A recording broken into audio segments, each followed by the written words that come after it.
Dia memainkan pisau di tangannya. Sederet kimbap dipotong dengan indah. Selain itu potongan kimbap sangat tipis. Pisau itu seperti terbang lagi. Lobak kimchi, daging ham asap, seketika berubah menjadi bunga dengan cepat. Produk akhirnya jadi seperti ini. Seperti ini. Dan juga ini. Begitu indah sehingga pelanggan tidak bisa menahan dan terus makan. Begitu hebat membuat para penggemar berteriak di luar toko. Anda pasti berpikir pria ini koki papan atas bukan? Bukan, bukan. Dia adalah seorang pria dengan demensia. Dia adalah pembunuh nomor 1 di Korea. Sehari sebelumnya, pembunuh ini, Hyung-wook untuk menghindari pemeriksaan polisi, bersembunyi di pemandian umum. Ngomong-ngomong, dia juga ingin mandi. Siapa tahu, karena sebuah sabun membuat Hyung-wook terjatuh ke lantai. Seorang pria muda yang memiliki kunci menukar dengan miliknya. Jadi, Hyung-wook dibawakan pakaian pemuda itu bersamanya ke rumah sakit, menunggu sampai Hyung-wook bangun. Dia menemukan bahwa dirinya hilang ingatan.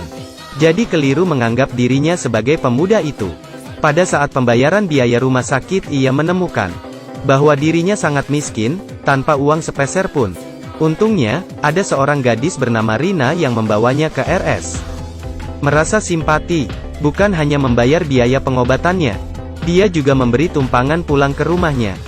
Dalam perjalanan, Rina menanyakan berapa umur Hyung-wook.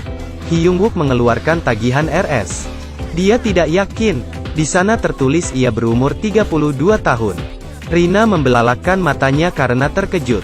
Bagaimanapun, wajah ini menua terlalu cepat, tapi dia masih berbicara dengan jujur.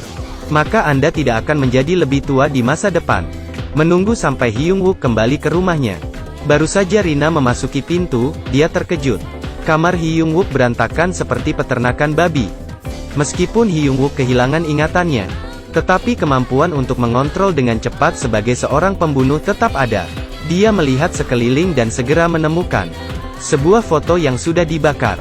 Sebuah tali yang menggantung. Dia salah mengira bahwa dia tidak sengaja mencoba bunuh diri. Pada akhirnya, Rina harus pergi karena pekerjaan mendesak. Hyung-wook berada di rumah pemuda itu. Hal pertama yang dia lakukan adalah membersihkan toilet, membuat ruangan terlihat seperti baru lagi. Dia bahkan menuliskan situasinya, menganalisa dengan cermat. Pada titik ini, dia menemukan bahwa situasinya sangat buruk. Tabungan hanya tersisa 2.000 won. Dia pergi mencari tetangga untuk menanyakan situasinya. Tetapi tetangga itu langsung mengatakan kepadanya, tidak mau beli. Tampaknya Hyung-wook pertama kali terlihat sangat miskin. Seringkali mencari tetangga untuk menjual barang. Dia tidak sengaja bertemu dengan seorang tetangga berandalan. Orang ini hanya mengucapkan beberapa kalimat dan kemudian memukuli orang. Tanpa diduga, Hyung-wook secara alami bereaksi dalam sekejap mata. Keterampilan ini tidak buruk. Selain bisa bertarung, Hyun-wook juga menyadari dia bisa menggunakan pisau dengan baik. Rina yang melihatnya, dengan antusias, datang ke rumah saya sebagai koki. Mengukir bunga, menyusun piring, membuat es batu. Kemampuan Hyung-wook sangat hebat. Bahkan tidak lama kemudian, dia bekerja di restoran Rina. Menjadi terkenal di internet. Rina bertanya pada Hyun-wook bagaimana dia bisa menggunakan pisau dengan baik. Hyung-wook hanya bisa merasakan dan menggunakan kemampuannya. Hanya dengan memegang pisau. Gairahnya meledak. Tanpa diduga, malam ini, Hyung-wook menemukan tonggak sejarah di kalender. Pergi ke suatu tempat untuk syuting. Pada saat ini dia berkata, sebelum demensia mungkin ia adalah seorang aktor. Tapi sepertinya dia mendapat peran yang tidak beruntung. Berakting dalam adegan dipukuli, dia tidak bisa menahannya lagi. Tindakannya memukuli orang terlalu berat. Membuat sutradara sangat marah hingga dia memecatnya. Tapi Hyung-wook tidak menyerah begitu saja. Dia kembali ke rumah mencoba untuk melatih tubuhnya. Kemudian di atap rumah dia mencoba melatih naskah perannya.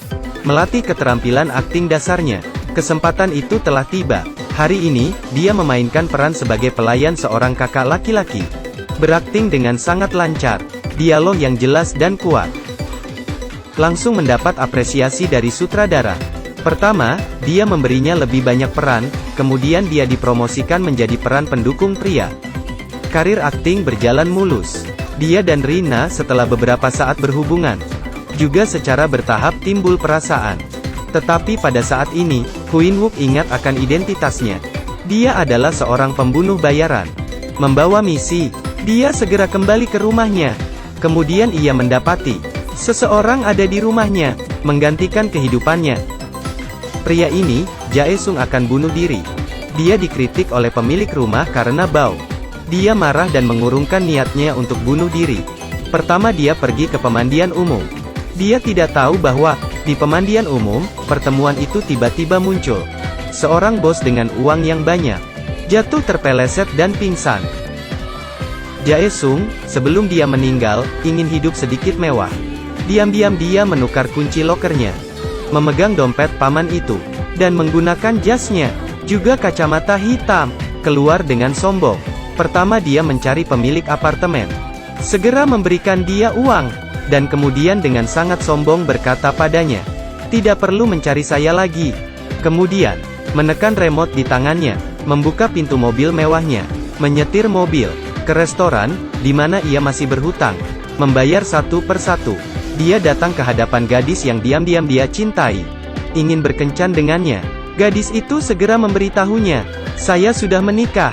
Jae Sung hanya bisa menahan rasa sakit untuk memberi selamat padanya. Melewati hal semacam ini, akhirnya, Jae Sung menyadarinya. Kehidupannya yang gagal, tapi bukan karena hari ini yang berubah. Dia pergi ke rumah sakit, ingin mengembalikan status palsu ini kepada paman itu. Tidak terkira, menemukan bahwa paman ini telah kehilangan ingatannya. Hati Jae Sung sekali lagi sepertinya harus berubah. Memutuskan untuk melanjutkan kehidupan orang ini dengan uangnya. Dia mengikuti instruksinya, untuk masuk ke rumah mewahnya. Di dalamnya tidak ada seorang pun. Sebesar istana, ruang pakaiannya juga lebih besar dari rumahnya. Dia duduk di sofa dengan sangat gembira, menyalakan TV. Dia tidak tahu, di TV, muncul seorang gadis cantik. Jae Sung segera menyesuaikan gaya rambutnya. Ini bukan acara TV, ini kamera. Tapi dia tidak banyak berpikir. Ia sangat gembira. Seperti ini, Jae Sung menjalani kehidupan yang indah di mansion. Pesan makanan dari luar, menonton gadis cantik yang melakukan yoga. Tapi hari ini dia membuka matanya dan melihat gadis di kamera itu bunuh diri. Dia sangat ketakutan dan melompat. Segera menelepon polisi, tapi hanya berbalik dan menemukan si cantik sepertinya bunuh diri lagi. Bunuh diri, apakah ini palsu? Bagaimana dia tidak bisa mengerti apa yang dilakukan gadis itu? Tapi semakin banyak simpati untuk gadis ini. Hari ini, dia selesai memesan makanan. Ingin minum sebotol anggur. Namun secara tidak sengaja menabrak mesin. Membuka ruang interior. Di dalam ruang interior, ada banyak jenis senjata yang tak terhitung jumlahnya. Semua jenis identitas polisi atas nama paman. Ada juga dokumen yang sangat detail tentang gadis itu. Di dalam dokumen tertulis, setelah si gadis melapor ke perusahaan, dia menghilang. Jae Sung berpikir bahwa, paman adalah seorang polisi, melindungi gadis yang cantik ini. Hari ini dia sekali lagi menyaksikan gadis cantik itu bunuh diri. Kemudian terdengar gadis itu terjatuh sejenak. Dia kemudian mendengar suara. Sepertinya gadis itu hidup di lantai atas. Ingin melihat dengan matanya sendiri. Jae Sung jatuh hati padanya. Pergi ke supermarket untuk berpura-pura bertemu dengan si gadis cantik secara tidak sengaja. Pergi makan malam dengan berpura-pura tidak sengaja bertemu dengan gadis itu. Tidak masalah memberikan hadiah kecil.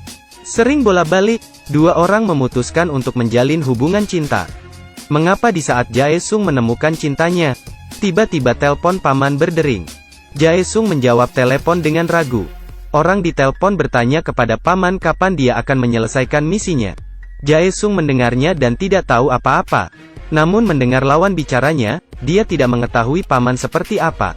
Kejadian tersebut juga terkait dengan gadis ini. Jae Sung Lian menggunakan masker dan topi. Mengumpulkan keberanian untuk pergi ke tempat itu. Dia tidak tahu bahwa, semua orang di sana sangat ketakutan dengannya. Tidak berani melihat matanya. Dia bergerak perlahan. Yang lainnya takut dan menghindar. Jae Sung dan semua orang berbicara sebentar sebelum dia mengerti.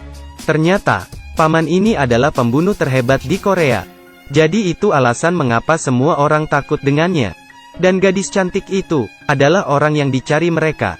Target dari pembunuhan ini. Jae Sung pergi dengan ketakutan. Dia kembali ke rumah. mengambil kesempatan untuk mengungkapkan kebenaran pada gadis ini. Tapi pada saat ini, bel berbunyi. Itu adalah paman yang sudah ingat kembali identitasnya. Jae-sung dengan cepat memohon padanya, dan menyuruh gadis itu untuk segera pergi. Namun gadis itu bukan hanya tidak kabur, tapi tinggal dan berbicara dengan paman seperti kenalannya. Pembunuh aneh ini, 10 besar dalam peringkat pembunuh. Semua ini adalah identitasnya yang berbeda. Misinya tidak pernah gagal, tapi selama lebih dari 20 tahun, dia tidak pernah membunuh orang. Setiap saat, dia menerima perintah seseorang yang ingin membunuh. Dia akan menghubungi target terlebih dahulu, membantu mereka melarikan diri dengan berpura-pura mati, memberikan mereka satu kehidupan lagi. Kali ini target si pembunuh adalah gadis cantik ini. Dia dan si gadis telah membahas rencana mereka. Tapi waktunya sudah dekat. Kemudian paman pembunuh itu kehilangan ingatannya. Menunggu sampai dia kembali ingatannya. Kemudian ternyata sangat buruk. Seorang pria muda, Jae-sung, menyamar untuk menggantikan pamannya bersama dengan gadis ini. Tetapi semua ini, bos yang memesan tahu dengan jelas. Sekarang gerombolan pembunuh ini telah menghubungi pembunuh lain, bermaksud membunuh keduanya. Untungnya, ini adalah identitas paman lainnya. Paman segera pulang, memberitahu gadis itu untuk segera kabur. Namun si gadis tidak setuju untuk meninggalkan Jae-sung dan melarikan diri sendirian. Selain itu, Jae-sung tidak ingin melibatkan gadis ini. Mungkin cinta yang tulus di antara mereka berdua. Apakah bos ingat, ketika dia kehilangan ingatannya?